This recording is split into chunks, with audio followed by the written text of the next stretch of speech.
প্রিয় দর্শক, প্রীতি এবং শুভেচ্ছা নিন। সাজ্জাদ কাদির এই মুহূর্তে আপনাদের সামনে কথা বলতে এসেছি।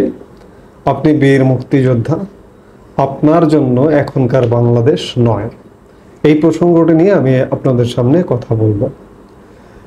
শুধু বীর মুক্তিযোদ্ধা নয়, আপনি স্বাধীনতার পক্ষে, মুক্তিযুদ্ধের পক্ষে কথা বলবেন কিংবা স্বাধীনতা মুক্তিযুদ্ধ লালন করবেন, আপনি এই বাংলাদেশে পরিত্যাজ্য হবেন, নিগৃহীত হবেন, ধিক্কারের শিকার হবেন।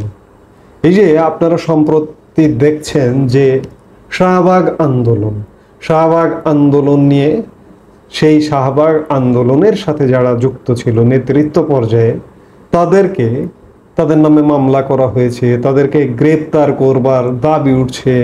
তারা যারা ছিলেন তাদেরকে শাস্তির আওতায় আনবার দাবি উঠছে। এখনকার বাংলাদেশ আসলে সেটি। শাহবাগ আন্দোলনটি কি হয়েছিল? শাহবাগ আন্দোলনটি হয়েছিল মুক্তিযুদ্ধ, স্বাধীনতার পক্ষে কথা বলবার একটি আন্দোলন। যুদ্ধাপরাধী কাদের মোল্লার বিচার বাস্তবায়নের দাবিতে সেই আন্দোলনটি হয়েছিল। সেই আন্দোলন আজকে প্রশ্নবিদ্ধ হচ্ছে। খুব স্বাভাবিক। আজকে আমি বললাম শুরুতেই শিরোনামে যেটি, যে এই বাংলাদেশটি মুক্তিযুদ্ধের বাংলাদেশ এখন নয়, মুক্তিযুদ্ধের পক্ষে যারা কথা বলবেন তাদের জন্য নয়। এই যে সম্প্রতি একটি ঘটনা ঘটল, ঢাকা বিশ্ববিদ্যালয়ের সাবেক ভিসি আরেফিন সিদ্দিকীর মৃত্যুবরণ করেছেন। স্বাভাবিকভাবে ঢাকা বিশ্ববিদ্যালয়ের সাবেক ভিসি হিসেবে তার লাশটি অন্ততপক্ষে ঢাকা বিশ্ববিদ্যালয় ক্যাম্পাসে যাবে জানাজার জন্য, কিন্তু তার লাশ ক্যাম্পাসে যায়নি, ক্যাম্পাসে নেওয়া হয়নি। কেন? কারণ হচ্ছে আরেফিন সিদ্দিকী হচ্ছেন স্বাধীনতা মুক্তিযুদ্ধের পক্ষে একটি কণ্ঠ ছিলেন। সেই কণ্ঠ এখন পরিত্যক্ত। এটি হচ্ছে বাংলাদেশের বর্তমান রূপ। আরও বিধ্বংসী ব্যাপার, আমাকে গতকালকে আরেফিন সিদ্দিকী স্যারের জানাজায় অংশ নিয়ে তার দাফনের জন্য আজিমপুর কবরস্থানে কোনো মানুষ গিয়েছিলেন।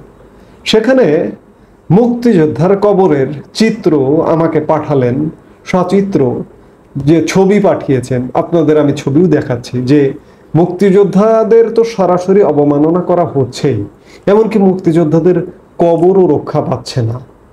এই যে ছবিটা দেখুন, এটি হচ্ছে আজিমপুর কবরস্থানের। একজন নিজে গিয়েছেন, গিয়ে আমাকে ছবি পাঠিয়েছেন। অর্থাৎ মুক্তিযোদ্ধাদের কবরও রক্ষা পাচ্ছে না, মুক্তিযোদ্ধাদের কবরকেও এভাবে অবমাননা করা হচ্ছে। অর্থাৎ আপনি মুক্তিযোদ্ধা, আপনি মুক্তিযুদ্ধ করেছেন, এই পরিচয় যদি এখন কোথাও দেন, আপনি অবমাননার শিকার হবেন। সেই বাংলাদেশ পড়ে গেছে, সেই বাংলাদেশে পৌঁছে গেছে। আপনারা বেশিরভাগ বাংলাদেশের মানুষ কি এই বাংলাদেশকে সমর্থন করেন?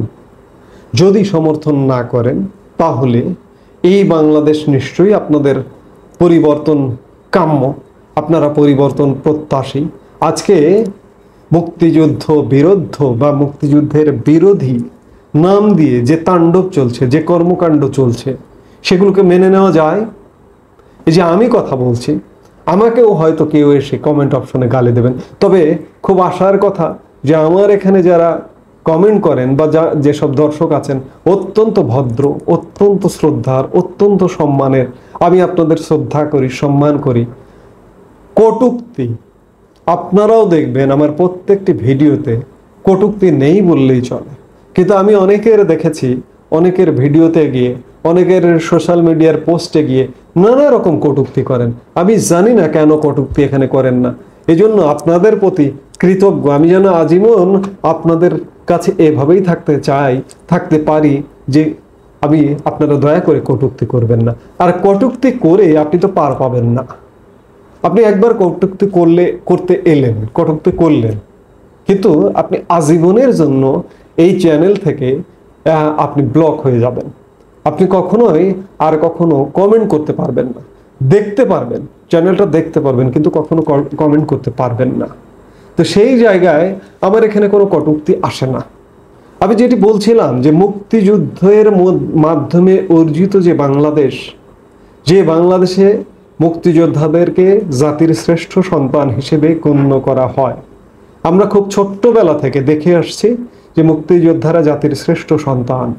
আজকে আমরা চোখের সামনে দেখছি মুক্তিযোদ্ধাদের অবমাননা হতে।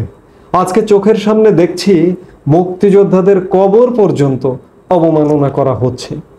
আমি এই বাংলাদেশ মেনে নিতে পারছি না। আমি এই বাংলাদেশ চাইনি, এই বাংলাদেশ কখনো চাই না। আমি পরিবর্তন চাই, আমি পরিবর্তন প্রত্যাশী। কাজেই সবাইকে আহ্বান জানাবো, সবাই এই রকম একটি শ্বাসরুদ্ধকর বাংলাদেশ থেকে আমরা পরিবর্তন করব। আমরা পরিবর্তন চাই, কিন্তু কিভাবে, সেটি বড় প্রশ্ন। রাজনৈতিক নেতৃত্ব যদি নেতৃত্ব না দেয়, সবকিছু তো রাজনীতির অধীনে। সংস্কৃতি বলুন, শিল্প বলুন, সাহিত্য বলুন, আপনি শিল্প দিয়ে, সাহিত্য দিয়ে হয়তো লিখলেন, সংস্কৃতি দিয়ে উপস্থাপন করলেন, কিন্তু এই পরিবর্তনকে নেতৃত্ব দেবে কে? রাজনীতি। স্বাধীনতা মুক্তিযুদ্ধের পক্ষের রাজনীতি, সেই রাজনীতিও অত্যন্ত পরিতাপের বিষয় আজকে দেউলিয়া। সেই রাজনীতিও আজকে আমাদের নেতৃত্ব দিতে পারছে না এই পরিস্থিতি থেকে। কাজেই রাজনীতিকে আহ্বান জানাবো, রাজনীতি স্বাধীনতা মুক্তিযুদ্ধের পক্ষের যে রাজনীতি, যারা বাংলাদেশের স্বাধীনতার মুক্তিযুদ্ধের পক্ষে রাজনীতি করবে, সেটি যে দলই হোক না কেন, আওয়ামী লীগ হোক বা অন্য কেউ হোক, আমরা তাদের সাথে থাকবো, তাদের সাথে আছি। তারা নেতৃত্ব দিয়ে বাংলাদেশের এই অন্ধকার সময়ের পরিবর্তন করুন, আমরা সেটি প্রত্যাশা করব। এই মুহূর্তে এ পর্যন্তই। সবাই ভালো থাকুন, সুস্থ থাকুন। আমাদের ভিডিওগুলো নিয়মিত পেতে সাবস্ক্রাইব করুন Sajjad Kadir and the legends YouTube channel এবং লাইক, কমেন্ট, শেয়ার করে সাথে থাকুন।